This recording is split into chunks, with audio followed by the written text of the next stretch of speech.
இல்லைங்க சார். சுப்பிரமணியம் சாருடைய பார்வை என்ன, நீங்க என்ன பண்ணிக்கிறீங்க? இல்லை, அவர் போகாத ஊருக்கு வழி சொல்லிட்டு இருக்காரு திரு சுப்பிரமணியம் அவர்கள்.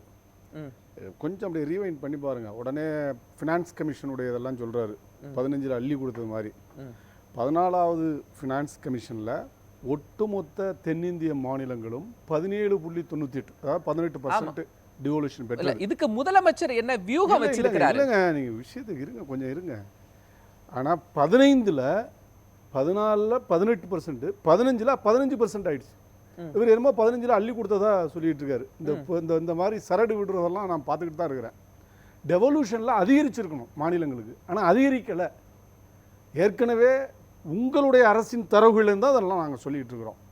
அப்போ அதிகரிக்காத ஒன்று, அதாவது மாநிலங்களினுடைய வரி வருவாயெல்லாம் நீங்கள் கொள்ளையடிச்சு வச்சுக்கிட்டு அந்த அந்த ஏரியாவை என்க்ரோச் பண்ணிக்கிட்டு, உதாரணத்துக்கு சேல்ஸ் டேக்ஸ் தான் ஜிஎஸ்டி ஆகிடுச்சு. அது மாநில கான்ஸ்டியூஷன் படி மாநிலங்களுடைய உரிமை தானே. அதையெல்லாம் நீங்கள் எடுத்து வச்சுக்கிட்டு டிவல்யூஷன் நான் கொடுக்குறேன்னா நீங்கள் என்னமோ பேரரசர் மாதிரியும் இவங்கெல்லாம் கப்பம் கட்டுற சிற்றரசுகள் மாதிரியும் மாதம் மும்மாறி பொழிந்ததா அப்படின்னு வந்து மேடையில் உட்காந்து பேசுறது மாதிரி அந்த காலத்து அரசர்கள் பேசுற துணி இருக்குல்ல. நிகழ்ச்சி துவக்கத்துல இருந்து நான் கேட்டேன், என்ன வியூகம் சார் மக்கள்கிட்ட கொண்டு போறோம்? இது தாண்டி என்ன வியூகம் இருக்கு? வியூகமே கிடையாதுங்க. மக்களின் பிரச்சனை, மையமான பிரச்சனை, எதிர்த்து களத்துக்கு வர வேண்டிய தேவை இருக்கு. அவர் கூட சொல்லிட்டு இருக்காருல்ல யூகத்தில். அப்ப இது மக்கள் பிரச்சனையா மாத்துறதான் வியூகமா? ஏங்க, மக்கள் பிரச்சனை தாங்க. இது மக்களாட்சி நாடுங்க. இந்த நாட்டினுடைய இறையாண்மை என்பது நாடாளுமன்றத்தில் இல்லை, நீங்க இயற்றிய எந்த சட்டங்கள்லையும் இல்லை. இந்த இறையாண்மை என்பது மக்களுக்கானது.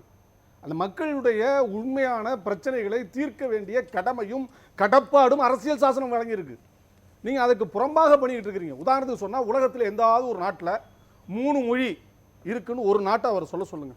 ஏன்னா அவர் நண்பர் சுப்பிரமணியம் கற்றறிந்த ஒரு நல்ல பத்திரிகையாளர் தான். ஏதாவது ஒரு நாட்டை உங்க அனுமதியோட அவர்கிட்ட போங்க, கேளுங்க. எந்த நாட்டில் 3 மொழி இருக்குன்னு கேளுங்க. சுப்பிரமணியம் சார், என் நேரமே எந்த நாட்டுல 3 மொழிகள்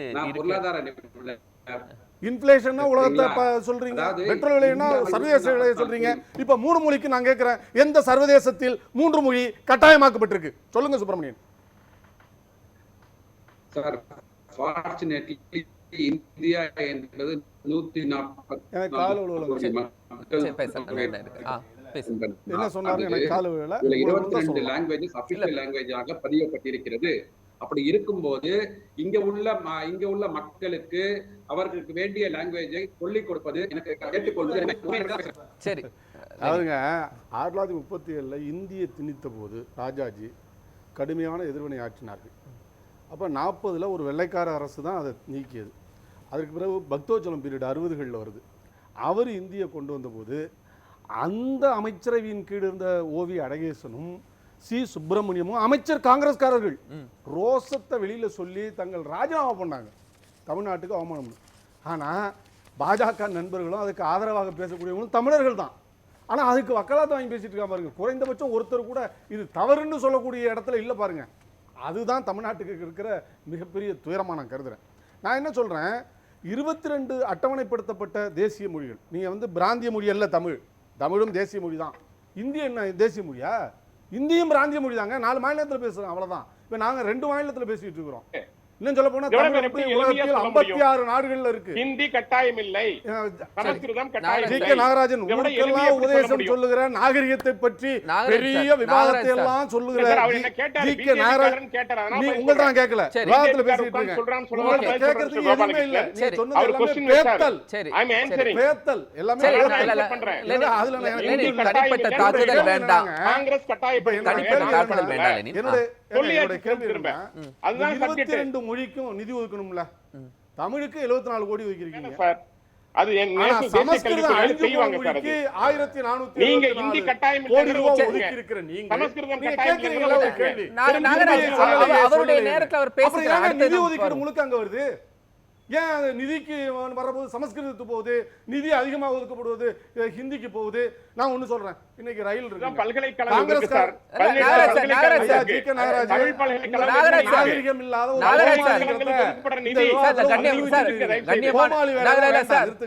கண்ணியம் நாங்க உபதேசம் பண்றாருன்னா முதல்ல தாங்க. நீங்க அதுக்காக வார்த்தைகளை முட்டாளா இவருக்கு வரைக்கும் தெரியாது. தனிப்பட்ட ரீதியில மீண்டும் அவர் பதில கேட்டு பதில புரிஞ்சுக்கணும். அவரு சரி சரி அதுதான் நியாயம். வாங்க. இல்ல தனிப்பட்ட ரீதியில தனிப்பட்ட தாக்குதல் ரீதியில வேண்டாம். இல்லைங்க. என்னுடைய நான் ஒரு நேரத்தில் இடைவேளை போயிட்டு உங்ககிட்ட வரேன் லெனின் சார். அதாவது கல யதார்த்தத்திலிருந்து மொழிகள் அழிந்ததால் அரசியல் எல்லாமே 100% மக்கள் அதை தான் சொல்லியிருக்காங்க. பாஜக நடத்துகிற மொழிகள் மீதான தாக்குதல், குறிப்பாக தமிழ் மொழியின் மீதான தாக்குதல் தான். நான் ஏற்கனவே பேசும்போது சொன்னேன், இப்போ மோடி ஆட்சிக்கு வந்த பிறகு நிறைய ரயில் வந்திருக்கு. அதுக்கு முன்னாடி ரயில்வே விட்டுருக்காங்க. இப்போ நீங்கள் அதுக்கு முன்னாடி பார்த்தீங்கன்னா பொதிகை எக்ஸ்பிரஸ்ன்னு இருந்துச்சு, அதுக்கு முன்னாடி பார்த்தீங்கன்னா மலைக்கோட்டை எக்ஸ்பிரஸ்ன்னு இருந்துச்சு, அதுக்கு முன்னாடி பார்த்தீங்கன்னா வைகை எக்ஸ்பிரஸ்ன்னு இருந்துச்சு. இப்போ வர்றதுல ஏதாவது ஒன்று இவங்க உயிரின் மூச்சாக பேசுகிற தமிழ் பேர் இருக்கா அப்படின்னு ஒன்றை கேட்டு சொல்லுங்கள். இல்லை, என்னுடைய அறிவுக்கு ஏற்றிய வகையில் எந்த தமிழ் பேரிலும் எந்த ரயிலும், இப்போ புதிய ரயில் இப்போ அறிவிச்சிருக்காங்களா, எந்த ரயிலும் வந்தே பாரத் வராத பாரத் இருக்கு பாருங்கள், அதுவரை இல்லை. எனவே இவர்கள் கிடைக்கிற வாய்ப்புகளை எல்லாம் இந்தியை தான் திணித்து கொண்டிருக்கிறார்கள். கிடைக்கிற நிதியெல்லாம் இந்தி சமஸ்கிருத வளர்ச்சியை தான் பயன்படுத்தி கொண்டிருக்கிறார்கள். மற்ற மாநிலங்களின் தேசிய மொழிகளாக அங்கீகரிக்கப்பட்டிருக்கிற 22 மொழிகளுக்கும் செலவழிக்கிற தொகை மிக மிக குறைவாக இருக்கிறது. எனவே இந்த அடிப்படையில் தான் அவர்கள் இப்படி வருகிறார்கள் என்கிற இந்த லாஜிக் புரிந்த இடம் தமிழ் மண். ஏற்கனவே பல தாக்குதலுக்கு இந்தியனால் ஆளான மண் தமிழ் மண். எனவே அந்த புரிதலின் அடிப்படையில் தான் இப்படித்தான் இவர்கள் வருவார்கள் என்பதை நாங்கள் முன்கூட்டியே உணர்ந்து அதற்கான எதிர்வினை ஆற்றிக் கொண்டிருக்கிறோம். மரியாதைக்குரிய முதல்வர் அவர்கள் இந்த 71வது பிறந்த நாளை காண்கிற இப்போதும் கூட அந்த தமிழ் வழியில் நின்றுதான் மொழியினுடைய பிரச்சனைக்காக, அதனுடைய வாழ்விற்காக, அதனுடைய நலத்துக்காக தொடர்ந்து குரல் கொடுக்கிறார். ரெண்டாவது விஷயம், தமிழ்நாட்டில் ஒரு புதிய கட்டமைப்பை பாஜக நண்பர்கள் அல்லது அதற்கு அனுசரணையாக உள்ள சில அறிவுஜீவிகள், பத்திரிகையாளர்கள், பொதுவான ஆட்கள் கூட ஒன்று சொல்லிக்கிட்டு வராங்க. தனியார் பள்ளியில் 3 மொழி இருக்குன்னு. தனியார் பள்ளி என்பது சிபிஎஸ்சி நடத்துகிற தனியார் பள்ளியில் தான் 3 மொழி. ஏன்னா அது அவங்களுடைய திட்டம், அது ஒன்றிய அரசின் கீழே இருக்குது. அந்த சிபிஎஸ்சி கூட என்ஓசி கொடுக்க வேண்டியது தமிழ்நாடு அரசு. இனிமேல் அதையும் நீங்கள் எடுத்துட்டீங்க. இப்போ ரீசெண்டாக வந்து அதையும் எடுக்கிறீங்க. அப்போ இங்கே ஏற்கனவே இருக்கிற அரசு உதவி பெறும் பள்ளிகள் அல்லது சமச்சீர் கல்வி திட்டத்தின் கீழ் இருக்கிற தனியார் கல்வி நிறுவனங்கள் அது கிட்டத்தட்ட 18,000 மேலே இருக்குது. அதில் மும்மொழி கொள்கை இல்லை. வேணா யாராவது அதை கண்டுபிடிச்சி இப்போ நாளைக்கு கூட எடுத்து போடலாம், போட்டால் நான் ஏற்றுக்கிறேன். இன்னொன்று சொல்கிறேன், உத்தரப்பிரதேசத்தில் கிட்டத்தட்ட 56 மொழி அழிந்து விட்டது. வடபுலத்தில் 56 மொழிகளை இந்தியை இணைத்ததுனால அழிந்து போயிடுச்சு. மகாராஷ்டிரா 3 மொழி, மராத்தா போயிடுச்சு. அதே போல் நீங்கள் பீகாரில் போஜ்புரி இருந்துச்சு, மைத்திலி இருந்துச்சு, அந்த 2 மொழியும் போயிடுச்சு. போஜ்பூரில் ஒரு சினிமா முயற்சியே நடந்தது, போஜ்புரி சினிமான்னு.